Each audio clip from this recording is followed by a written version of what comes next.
I'm Corinne Schaefer, and welcome to Create Outside the Box. If you're interested in watching this episode, please visit our Creative Operations YouTube channel under the playlist, Create Outside the Box. This episode celebrates the second anniversary of the podcast, and I can't quite believe that we're heading into our third year. We have some really great guests coming up for season 3 that I can't wait to share with all of you. But before I do, we're taking this episode as an opportunity to look back at some of the highlights of the past year with our great guests. Costume and scenic designer, Lucas Wassmann. Where would you like to see theater go? Like, what do you envision for a future theater that you want to be part of?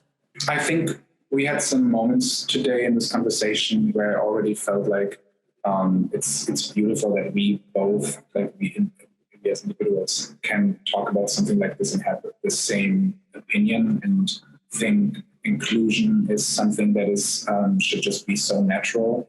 I think that's really what it is. I think that I'm in an age now where I would say I just want people to pursue something that makes them happy, and theater makes me happy. And if I get to meet people as different as possible to me, but in the same time as like being the same or being similar to what I am or what I pursue, that is really the beauty of theater or to the arts. And I am hopeful that this world just gets it together, and that there will be, hopefully sooner than later, just productions where skin color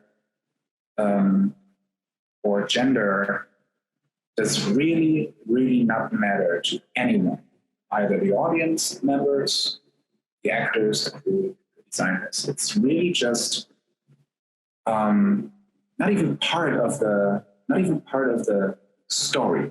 The director I work with currently, Jacob Sexton, he creates an environment, a very, very healthy environment for a very, very diverse group of people around him. We are creating, for a year now, I started working with him last year in November with Edie Mason's show, a play called Echo in a Diner. Mm-hmm. And we continued these collaborations throughout the year to very, like right now, making sure that our team is very diverse. There was a play we wanted to do in March. We could not do, unfortunately, but Jacob was very, very eager to find a creative team that has a different approach to religion. He was trying to find people who are not believing in religion at all. He wanted to find a Christian costume designer. That was me. The scenic designer was Jewish, and the janitor was Muslim. This is important for me. And there was a great thought. Like, let's start this where at the very start, where the group is finding itself, and it's finding itself with so many different perspectives. We continued that with casting. We had a trans man playing our character, but it was not part of the story, and it wasn't mentioned in the story. But it was important for us to cast this person because he was great, and it was just and that's important. We should cast people, and it doesn't matter where they are, who they are, where they are from, what they are believing in. That is really what I want for the future, to include everyone, but not make it a topic. Artist Asia Jung. It's not always when you have the best conditions that you produce the best work, right? That is a thing also. I mean, I know a lot of people who are so much better when they are a bit sad or when they are angry, Under pressure, that's another thing, and one doesn't want to admit it, but, that is then you know when to stop because you don't have all the time in the world, or, you know, your mood or against the grain, or you got to do something you really don't want to do, or but you have to figure it out. Again, there comes always in again for all these things, you need an artist community to tell other people that you are in this struggle, that you are not feeling like you are completely insane, or at least feel insane, but you find the other people who are as insane. And we are weird. I mean, I don't like that to put art and artists on a pedestal, because it's just something what belongs to life. It is just people do art, and that was always like that. It is what it is. And you can be creative in any kind of profession. I really believe that. That is not the point. But there are certain things where it's definitely easier to talk from artist to artist. Renaissance man Hank Smith. I've been thinking about that a lot, in terms of how am I wired, right? And I think when I think about it, I love putting things together. I always love it, whether it's a party, whether it's a tap routine, it's structuring things, putting stuff together. My basis as a performer was in the part of mime. I was a mime for a while, and I was going out with someone who's related to her brother. No, it's a friend of mine. Her brother was an architect. And I remember meeting him. Now, this is in the 70s when I wasn't doing architecture, I was performing as a mime. And I was talking to him and saying, well, I wanted to be an architect, but now I'm a mime, which has got nothing to do with that. And he says, no, I disagree. And I said, how do you disagree? Well, an architect, there's an empty space and fills that space with a structure, sees something and creates something. It says, that's what you're doing. Yeah. When you're doing, put it together. So I think that frame of mind, you know, in terms of engineering or figuring things out, I was always good in calculus and algebra, because there it was. I think that does come to play in terms of, I love editing things, which you can appreciate. How do you put it together? So I think that's got something. It's a bit of a connection there. Multidisciplinary artist Mary Ann McKay. Through being this visual storyteller and historian, there's a lot of healing, because not only are you healing through giving the children the bright, colorful life that they should have had through your interpretation of their portraits, it's inviting what you weren't expecting, all of these conversations of families coming forward saying, that's my family history. Right. And how healing that is for them to see that in art, but also to talk about it, because I'm sure a lot of these things haven't been spoken about, not out in the open. No, and that's why I targeted these places. I targeted the Pottsville area, because number one, that's where my grandparents were from. Everybody on my father's side lived in Mount Carmel at one point. My cousin Roseanne's family also. So I targeted those museums up there. And then I did this series on the glass-blowing children, specifically from Millville. So I was pleased when the one gallery accepted it. And they were very pleased with the turnout. It was very successful. If any artist does work specifically to make money, they're using the wrong idea, because none of these really sell. The prints, maybe, but a lot of people look at them and see the sadness in the eyes. And that's kind of hard to put in your living room above your couch. So a lot of times it doesn't sell, and that's not why I make it, for sure. But I have offered a lot of times with these museums, I'll come and talk about this anytime you want. I'll give a talk. I'll bring the school children in. I've offered that a couple of times, but nobody ever really took me up on it. But they did do a couple interviews with me up in the coal regions. People were interested there, because that's their livelihood to this day, some of them. And speaking of museums, there is a piece from the coal mining series in a museum in New Jersey. If you want to give some information about that, if people Oh, want. I can do that. Thank you. That was a piece called Three Lives.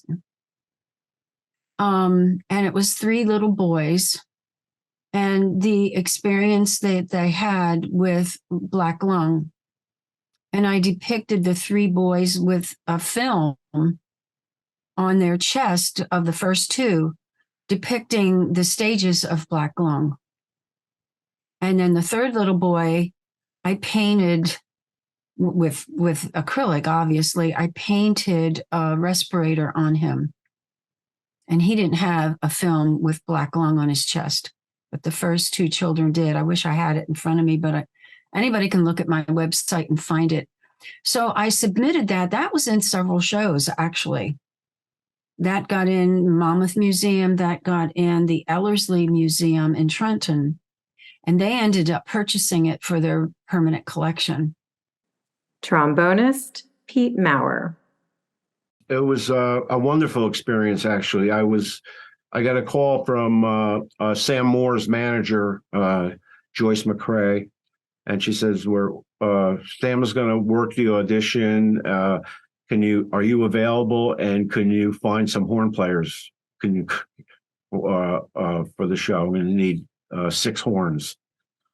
So basically, I helped with the backup band, and the musical director was of the backup band, and this concert was called Celebration for Young Americans. Okay, and it was basically R&B stars and blues stars of the day performing at this venue outside of the main inaugural concert which was that was Frank Sinatra and a number of other heavy duty people. Mm-hmm. Okay, so this is the pop version, the pop thing, and it was in Constitution Hall. We got tickets to fly into town early and paid to rehearse, which was really neat. You don't always get that with some shows. And the musical director in name was Billy Preston. In actuality, it was a local guy, a friend of ours named George Naha. He really ran the band and did the cutoffs and everything like that. And he cued off of Billy Preston when necessary, but George was pretty much in charge. And he had done that job for Sam and Dave over the years, so he knew what he was doing. So we got to perform with Sam, Joe Cocker, Dr. John, all on the same show, Billy Preston. And an interesting thing, during the show, the president-elect came up on stage and played guitar, and so did Lee Atwater, who was the Republican chairman of the Republican National Committee at the time, and they played, but that part of the show didn't make the video. The video was hidden for about 20 years, and it was a very well produced video. It's on DVD, but that they didn't authorize that to be part of the documented history of the event. Well, that's a shame. Yeah, it is. It was a shame. The picture of them playing did make the front page of the New York Times and most of the newspapers in the world, but for some reason it was edited out, so to speak. Yeah, and I don't know anything about why, but it is what it is. Well, since we can't see it because it's been edited out, how did they play? Were they any good? Oh, it was just a goofy thing. Oh, a goofy thing. Yeah, they were clowning around. Yeah. The president was making faces, and everybody was making faces at each other. It was kind of fun. It was funny to watch. Mm-hmm.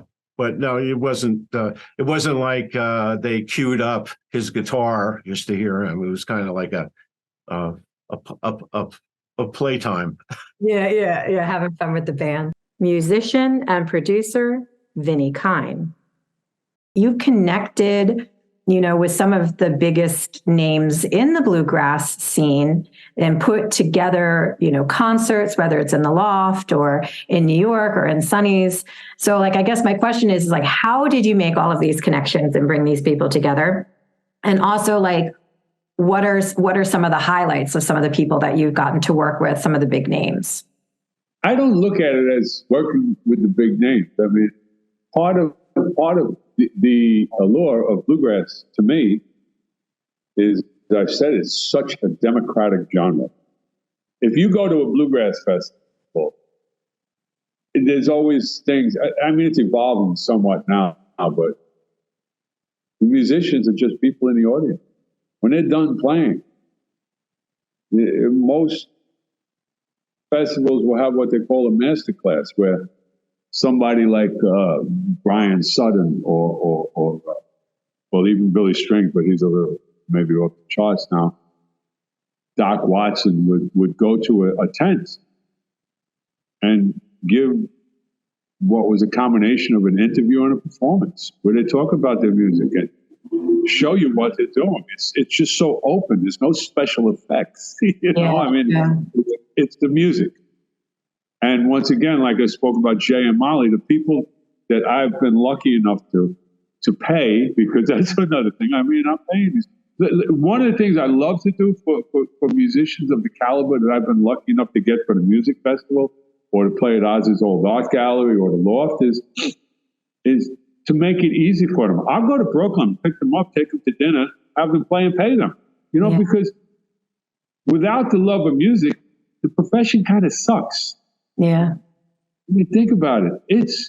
You must love the music. And I appreciate this so much in these people. I'll make it as easy as I can for them to perform, because to me, that's what God put them on the earth for, to perform, to make people happy. So when I have people here, and I've been really fortunate, Alex Hargrave played it. He's now Billy Strings fiddler. Grant Gordy, who's been on the cover of multiple magazines. Bobby Hawke, who plays for Taylor Swift. Jacob Jolliffe, who's just a genius. I mean, these people played, and they lit this place up. Yeah. I just love when people I run into a week later, or I see a video up on YouTube, and just know how much people appreciate it. Artist Nusara Cragen. Mural wasn't coming to the picture, but growing up in Thailand, I often admire the murals in the temple. Yeah. And they were only being done in a temple or palace, and they were beautiful. But I thought nothing of it until I had an experience working for this architect company. I went to a lot of places, those old buildings, and they had murals that was done in the past. Wow. And it was absolutely beautiful. And I just thought of it like, maybe this is what I want to do, become an artist that painted some of these painting on people's walls. And it was a dream, thought of it, talked about it. And the love of my life, he told me to, why just dream? Why just talk about it? Make it real. Do it. And with his support in every way, here I am, 17 years as a muralist. Wow. That's a love story. I mean, it's one thing to, find someone who loves you and accepts you. It's another thing to find someone that also takes on and loves and supports your dreams to that extent where, he came in and was the extra added support and confidence for you to take this next step. And as you said, 17 years later, so it's been, a dream, but now it's a successful reality. soprano and artistic director Susan Gonzalez. Well, I grew up in a world where women, at least in my household, women could do anything. My mother was the vice president for Arnold Palmer's golf course design company, and that was an all-male, good old boys club if there ever was one. And she did very well in that. And she taught me that I could do whatever I wanted. I just had to go after it, but I had to be willing to fight for it. And I had to be willing to stand my ground and be tough. What she said to me was, because women have to work so hard to get to the top, they don't always treat other women with the kind of nurturing respect as men might treat other women. And that was her experience, which I thought was odd because that's not what I'm hearing from the general public. So, I have her experience, I have my experience. I think in university settings, it's a lot easier to be a woman that excels within that fish tank, so to speak. Mm-hmm. Out in the commercial world, I think it's been a lot harder because it's been a man's world. Conducting, even playing in orchestras for a very long time. The Vienna Philharmonic and the Staatsoper had nothing but men in that orchestra for the longest time, even in our lifetime. So I think women coming into the scene, it's whenever it's a larger group resonance, it takes longer to evolve. You might find a woman such as my mother who breaks through that glass ceiling, but women in general, it's just going to take longer. It's hard for the human race to let go of their feelings and their prejudices. Yeah, and I've had my experiences as well, and I've had wonderful, female colleagues, but I do agree sometimes with what your mom was saying, is that sometimes because people think, oh gosh, there's only one seat at the table, so people can be competitive with each other for that seat and not network and say, hey, wait, we can make room at the table for you. We don't have to compete with each other over that one perceived spot. And that's something that you've done, is you are supportive of other minorities and other women, and you're not saying, oh, well, if I bring this woman on board, that's going to take away my light or my power in some way. You're like, no, our power combined can do something special. And I think we need to remind ourselves of that, because, sometimes when you're going after that role or you're going after that job, you're coming from a position of fear because you want and need something. But that doesn't mean you have to attack somebody else to get that, and that we're stronger as a network. Yes, it's very true. You look at women conductors, that's probably one of the toughest to get into, I think, and even stage directors for that matter. Women, I see women being more supportive of other women these days because we're expanding out beyond male-female duality. Now it's gender. Now it's race. Well, race has always been a conversation as long as I can remember. Even with my parents' generation, race was a conversation in the job market and in just who gets to ride in the bus and who gets to sit where and drink out of what fountain. And I grew up in the South, so I remember a lot of that busing and a lot of prejudice that goes into equality, true equality. But yes, I think my mother's experience is that, which I took with me, and I quote her because it still lands. I still look for it, even if I don't see it. I still look for it, that women can be harder on other women because of how difficult it is or has been. Yeah. But I'm very happy to see. I've only hired women to assist me at the Hunter Opera Theater. I felt like it was an important step. And it was wonderful when we did the workshop this spring, and it wasn't intentional, but you sat back and you saw like the creative team for Precipice, which we workshopped along with the American Opera Project, and the National Opera Association was involved as well. You know, it was a primarily female team, from the creatives to administrative to production. And it was a beautiful thing to see as well. Yes.